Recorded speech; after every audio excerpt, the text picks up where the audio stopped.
E aí, pessoal, tudo certo com vocês? Então, hoje a gente vai falar de um conteúdo que ele é bem importante, principalmente a URGS gosta, tá?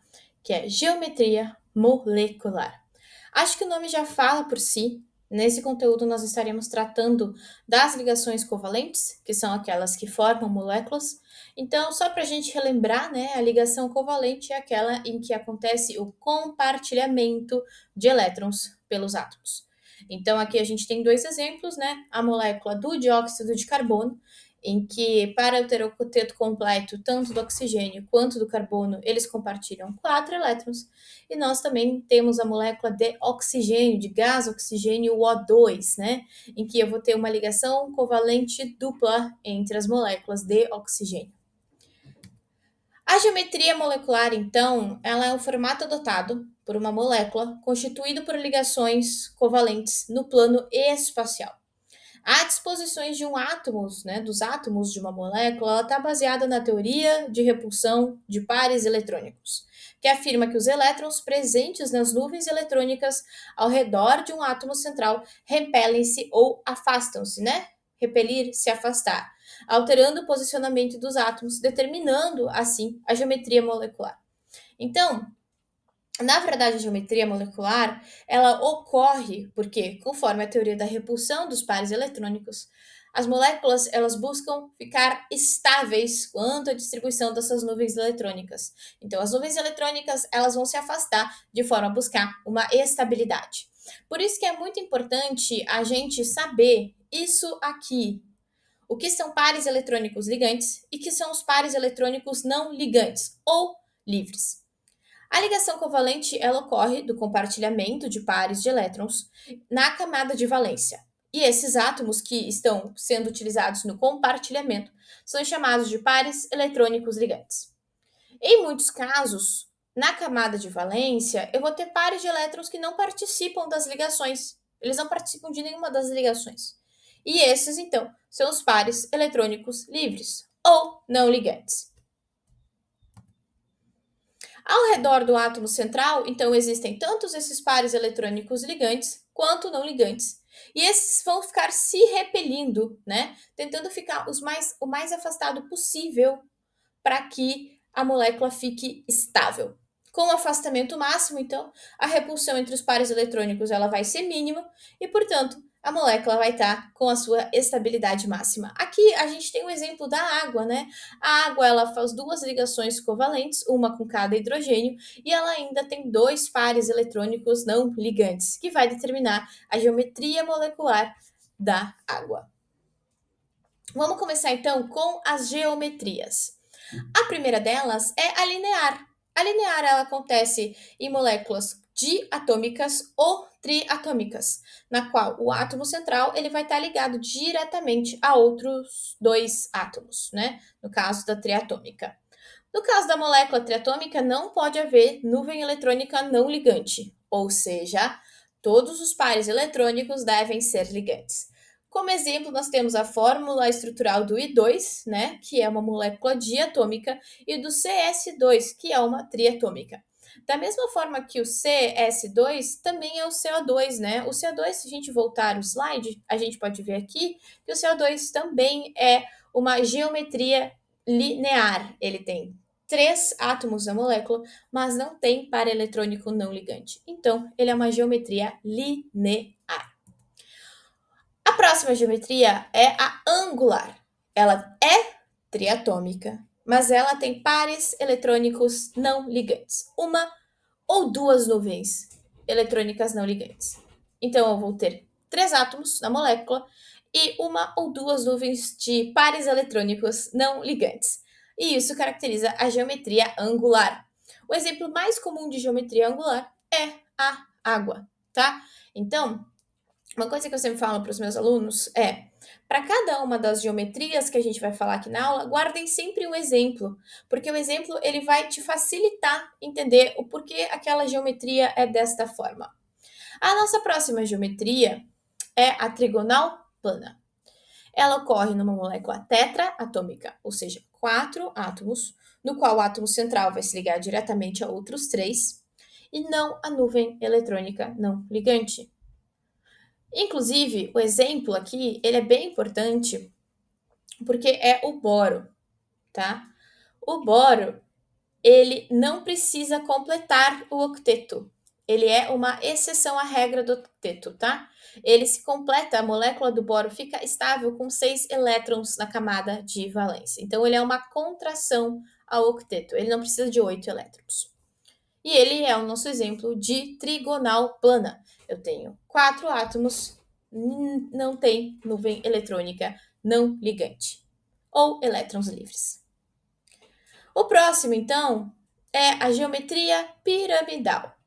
A geometria piramidal, ela vai acontecer com moléculas também com 4 átomos, né, tetratômicas, mas ela vai ter obrigatoriamente uma nuvem eletrônica não ligante.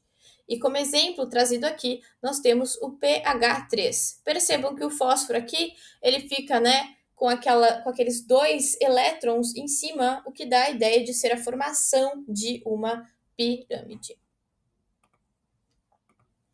O próximo, então, exemplo é a geometria tetraédrica. A tetraédrica ela acontece quando eu tenho 4 átomos e não apresenta nuvem eletrônica não ligante, ou seja, eu não tenho elétrons livres, ok? Eu vou ter todos os elétrons participando das ligações covalentes da molécula.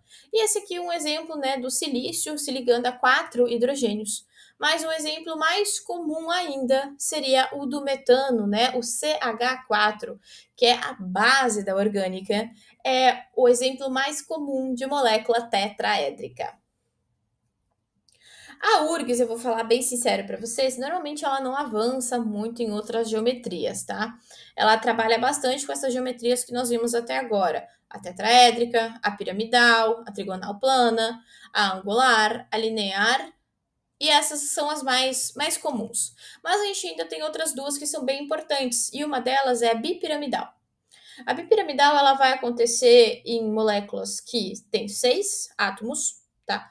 Contando o central, e não a nuvem eletrônica não ligante, ou seja, todos os elétrons participam das ligações covalentes.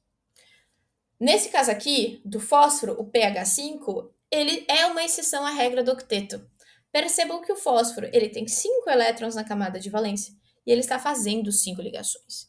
Então, ele é uma expansão ao octeto, porque ele fica estável com 10 elétrons.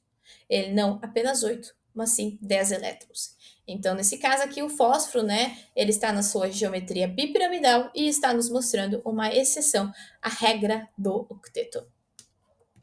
Da mesma forma, aqui na geometria octaédrica, que nós temos 7 átomos, e não a nuvem eletrônica não ligante, nós temos o exemplo com o enxofre. O enxofre ele tem 6 elétrons na camada de valência, mas nesse caso aqui ele está fazendo 6 ligações covalentes, né? Está se ligando com ligações simples a 6 átomos de flúor. Então, nesse caso, ele também é uma exceção à regra do octeto, porque ele está fazendo 6 ligações com 12 elétrons, tá? Então, ele também é uma exceção neste caso aqui.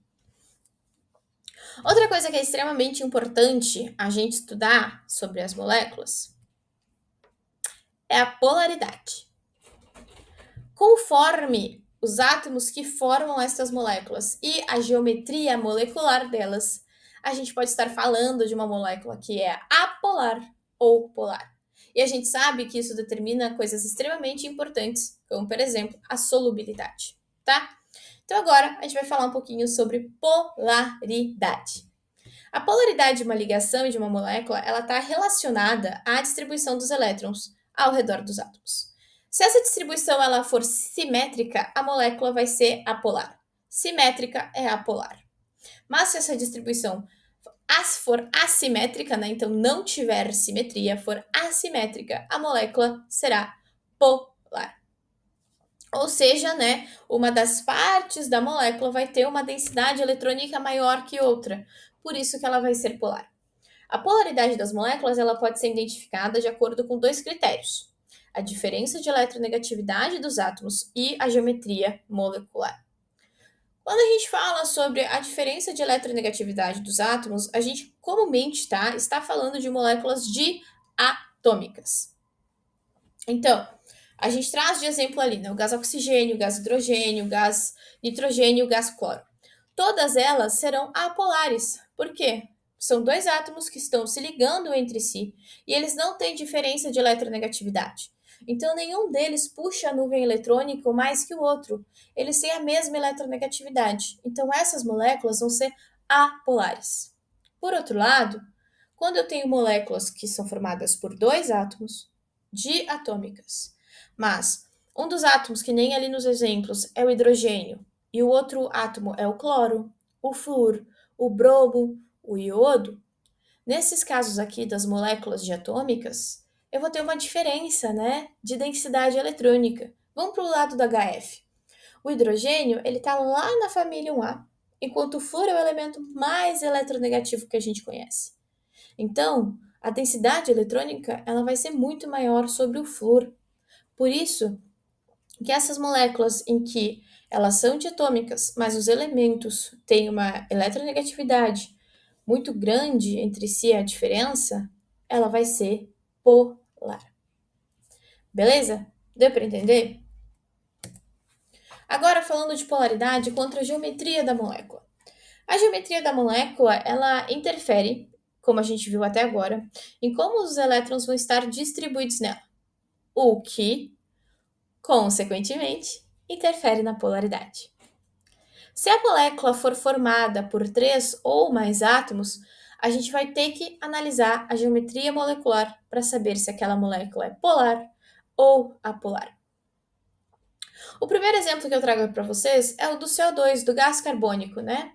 A gente viu nos slides anteriormente que ele é uma molécula linear. A gente tem a geometria dele desenhado ali na tabela, como a gente também tem os vetores de densidade eletrônica, né, ou eletronegatividade. O oxigênio ele é mais eletronegativo que o carbono. Então, as nuvens de densidade eletrônica tendem a estar no sentido do carbono para o oxigênio. O oxigênio vai ser eletronicamente mais denso. Esses vetores, como um está para a esquerda e o outro para a direita, mas em mesma intensidade, sentido oposto, eles se cancelam. Então, o que a gente chama de momento dipolar, no caso desta molécula, é zero e, portanto, ela é apolar. A água é o nosso segundo exemplo de molécula. Da mesma forma, aqui a gente tem que avaliar a densidade eletrônica, o sentido, né? E ele vai estar voltado para quê? Para o oxigênio. O oxigênio ele é mais eletronegativo que o hidrogênio. Então, nesse caso aqui, os vetores estarão no sentido do oxigênio. Mas eu tenho vetores que estão no mesmo sentido e têm mesma intensidade. Então, a gente vai ter que fazer uma resultante desses vetores, né? Ele vai ser diferente de zero. O momento dipolar vai ser diferente de zero. Então, essa molécula, ela é polar. Qual é a diferença entre as duas moléculas, né? Se eu olho para uma molécula que é apolar e para uma que é polar, qual é a diferença? O momento dipolar, tá? Se o momento dipolar de uma molécula for igual a zero, ela é apolar. Se ele for diferente de zero, ela é polar. E aqui eu trago os exemplos, né? Depois vocês podem pegar, pausa a aula aqui e tenta fazer esses exemplos na mão para conseguir enxergar a resultante desses vetores, tá? Mas a gente tem como exemplo o CCl4, o BF3 e o NH3. São três geometrias, como vocês podem perceber, diferentes. Nós temos a tetraédrica, a trigonal plana e uma piramidal, tá? Então, façam depois esse cálculo, né, dos vetores ali para entender qual vai ser a polaridade dessas moléculas. E aqui também eu trago mais exemplos, com pelo menos cada uma das geometrias, para vocês, quando forem anotar na tabelinha, né, que eu falei anteriormente, sempre bom anotar exemplos, vocês poderem colocar exemplos de todas estas geometrias aqui, tá? Essa então foi uma aula sobre geometria molecular e polaridade, visto que a geometria molecular interfere na polaridade e a geometria molecular é extremamente importante para a gente entender a estabilidade das moléculas. Relembrando, né? Moléculas formadas por ligações covalentes compartilhamento de elétrons. Então, eu vou falar sobre geometria molecular e esses casos de polaridade aqui quando eu estiver falando de ligação covalente. Espero que tu tenha gostado dessa aula. Nos vemos na próxima. Bons estudos. Tchau!